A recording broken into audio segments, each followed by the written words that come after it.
না আজি স্যাৰ একটু হঠাৎ ৰোড মাৰ্চ শিলচৰ পুলিশ হঠাৎ কাজ কৰছে আমি মাজে মাজে এটা ৰোড মাৰ্চ কৰি থাকোঁ যে নগৰখনত কাইলৈ ঈদ আছে ঈদ উপলক্ষে যাতে কোনো ধৰণৰ মানে কুটাঘাতকাৰী যাতে কোনো ধৰণৰ কাৰ্য সম্পাদন কৰিব নোৱাৰে তাৰ কাৰণে সমগ্ৰ টাউনখনতে আমি ফুট মাৰ্চৰ ব্যৱস্থা কৰিছোঁ। আমাৰ লগত অৰ্ধসামৰিক বাহিনী আছে, আমাৰ লগত বেটেলিয়ানৰ লোকসকল আছে, স্পেচিয়েল কমাণ্ডো ফ'ৰ্চেছ আছে। আমাৰ গোটেই তেওঁলোকক লৈ মটৰ চাইকেলতো আমাৰ এটা মাৰ্চ হৈ আছে গোটেই চিটিটোতে।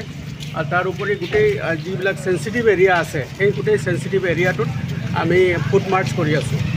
আৰু যাতে আমি মানুহৰ মাজত এইটোৱে ক'ব বিচাৰিছোঁ যাতে এটা কনফিডেন্স বিল্ডিং মেজাৰ্ছ আৰু কোনো ধৰণৰ যাতে কুটাঘাতকাৰী লোকে সোমাই যাতে কোনো অশান্তি কৰিব নোৱাৰে, শান্তিপ্ৰিয় ৰাইজক যাতে কোনো অসুবিধা কৰিব নোৱাৰে তাৰ কাৰণে আমি এই ফুট মাৰ্চৰ ব্যৱস্থা কৰিছোঁ।